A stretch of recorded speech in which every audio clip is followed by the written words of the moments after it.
दुर्योधन और 5 सोने के तीर। मेरे प्यारे भक्तों, हमारे YouTube चैनल की तरफ से आप सबको राधे राधे, जय श्री कृष्णा।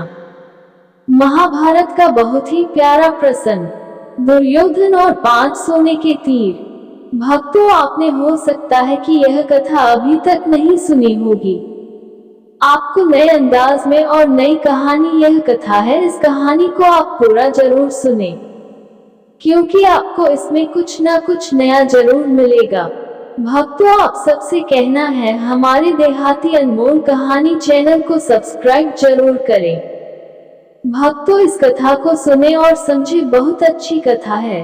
चलो चलते हैं आगे, आपका ज्यादा टाइम नहीं लगाएंगे, क्योंकि आपको बहुत अच्छी कथा हम लेकर आ रहे हैं। हमारे चैनल पर नई नई कथा व कहानी आती रहती हैं, इसलिए हमारे चैनल को सब्सक्राइब जरूर करें, जैसे कि आपको नई नई कथाएं और लीलाएं आपके मोबाइल फोन पर नोटिफिकेशन पहुंचती रहे, जैसे कि आप हमारे चैनल की वीडियो देख सकें। भक्तों, चलिए दोस्तों, चलो चलते हैं आगे।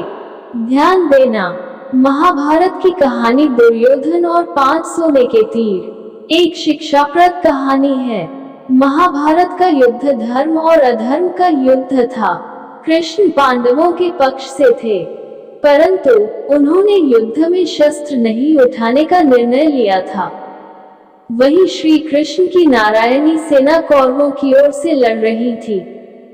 युद्ध में कभी कौरवों का तो कभी पांडवों का पलड़ा भारी लगता। महाभारत के युद्ध में कुरुक्षेत्र की रणभूमि पर श्री कृष्ण ने प्रत्यक्ष रूप से शस्त्र नहीं उठाए, लेकिन अर्जुन का सारथी बनकर श्री कृष्ण युद्ध भूमि में अर्जुन का मार्गदर्शन करते रहे। द्रौपदी के भाई धृष्टद्युम्न पांडवों के सेनापति थे, वहीं कौरवों के तरफ से गंगापुत्र भीष्म सेनापति थे।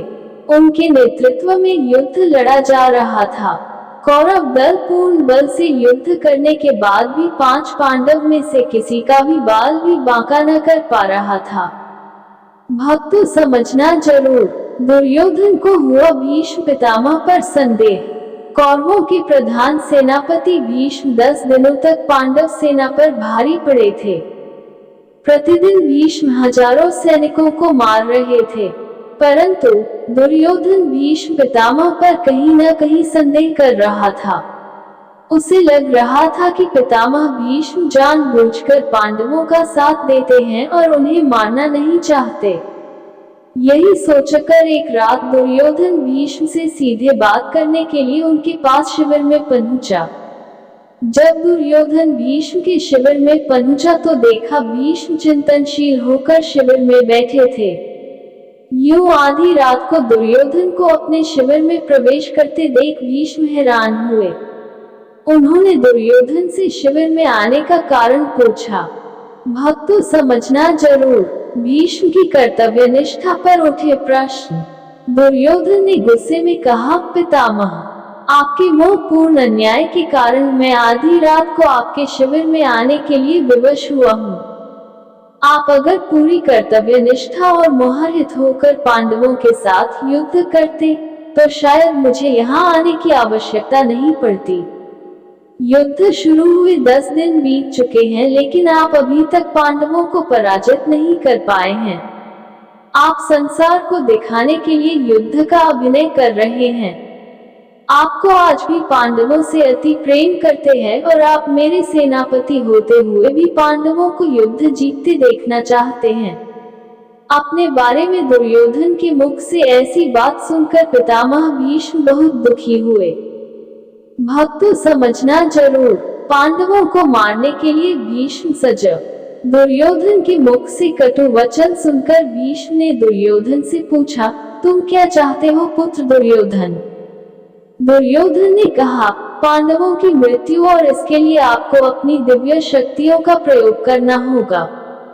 पितामह भीष्म ने अपनी शस्त्र विद्या का प्रयोग करते हुए सोने के 5 अचूक तीर निकाले और इसे अभिमंत्रित करके बोले, दुर्योधन, तुम व्यर्थ में संदेह करते हो।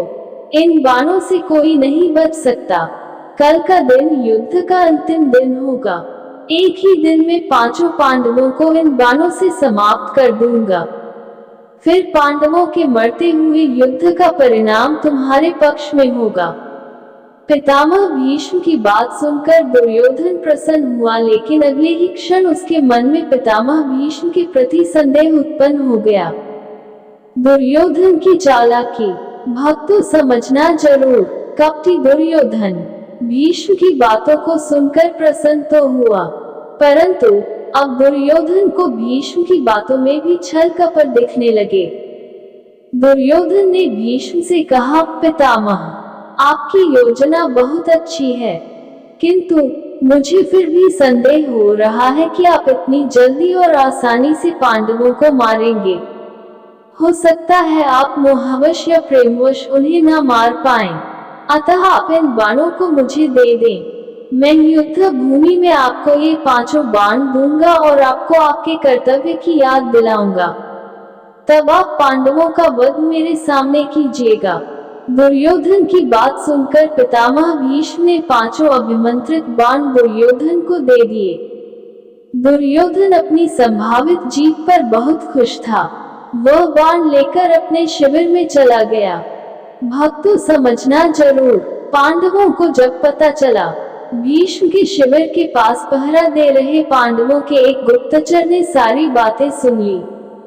उसने महाराज युधिष्ठिर को आकर सोने के बाण के बारे में सूचना दी। तब भगवान श्री कृष्ण भी वहीं थे। युधिष्ठिर ने भगवान श्री कृष्ण से कहा, हे गोविंद, पितामह के इन तीरों के प्रतिकार हम कैसे करें? इस बात को सुनकर श्री कृष्ण युधिष्ठिर संग तुरंत ही अर्जुन के शिविर में पहुंचे और अर्जुन को पूरी घटना बताई। श्री कृष्ण ने अर्जुन से कहा कि पार्थ, तुम्हें दुर्योधन से उन 5 बाणों को मांगना होगा।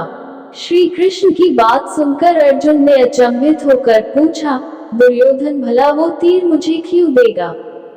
तब श्री कृष्ण ने अर्जुन को स्मरण दिलाया कि एक बार अर्जुन ने दुर्योधन को यक्ष और गंधर्वों के हमले से बचाया था। भक्तों समझना जरूर, अर्जुन पहुंचा दुर्योधन के पास। तब दुर्योधन ने प्रसन्न होकर अर्जुन से कहा था कि वो कोई भी कीमती चीज दुर्योधन से मांग सकता है। उस दिन अर्जुन ने बात को टालते हुए दुर्योधन से कुछ नहीं मांगा था। अब वो समय आ गया है। अर्जुन को श्री कृष्ण की बात सुनकर सब स्मरण आ गया। युधिष्ठिर की आज्ञा से अर्जुन दुर्योधन के शिविर में पहुंचे। दुर्योधन अचानक अर्जुन को अपने शिविर में देखकर शशंकित हुआ। अपनी शंका को छुपाते हुए जोर जोर से हंसते हुए दुर्योधन ने अर्जुन से कहा, आओ अर्जुन आओ, क्षमा मांगने आए हो क्या? तुम्हारे प्रिय पितामह ने जो तुम्हारी सेना के साथ किया उससे भयभीत हो क्या? इस रात्रि में आने का क्या कारण है? बताओ, क्या सहायता मांगने आए हो? दुर्योधन का वचन भक्तों समझना जरूर। अर्जुन ने कहा, भ्राता दुर्योधन, प्राणिपात, सही समझा आपने, मैं आपसे याचना करने ही आया हूँ, परंतु मेरे मांगने से पहले ही आप उसे देने के लिए विवश है। दुर्योधन हंसता हुआ बोला, मैं विवश हूँ अर्जुन? याचक विवश होता है, दाता नहीं। परंतु कोई बात नहीं अबोध अर्जुन, तुम मांगो। अर्जुन ने दुर्योधन से वह 5 बाण मांगे, लेकिन दुर्योधन ने अर्जुन को मना कर दिया। तब अर्जुन ने दुर्योधन को क्षत्रिय धर्म स्मरण कराते हुए उस घटना को बताया। कैसे अपनी प्राण रक्षा के बदले दुर्योधन ने अर्जुन को कोई भी बहुमूल्य वस्तु देने का वचन दिया था। दुर्योधन ने अर्जुन से कहा, तुम कुछ और मांग लो, मैं यह नहीं दे सकता।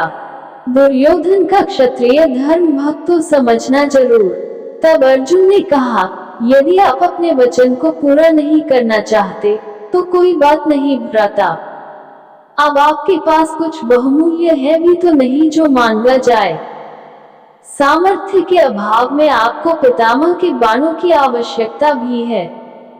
ठीक है, मैं चलता हूँ। अर्जुन के कटाक्षों से दुविधा में फंसे दुर्योधन ने कहा, रुको अर्जुन, किसके पास सामर्थ्य नहीं है? हम 100 हैं, तुम 5 हो, फिर ना चाहते हुए भी दुर्योधन ने 5 बाण अर्जुन को दे दिए। अर्जुन उन दिव्य बाणों को प्राप्त कर अपने शिविर में आ गए। इस तरह भीष्म से बाण लेने की गलती दुर्योधन पर भारी बहुत पड़ी और पांडवों की मौत टल गई। महाभारत के युद्ध के अंत में पांडवों की जीत हुई। भक्तों, इस कथा में अगर कोई गलती हो तो माफ करें। जय श्री राधे कृष्णा। प्रोप्राइटर है प्रमोद यादव, ग्राम बादरी वाले। राम राम जी।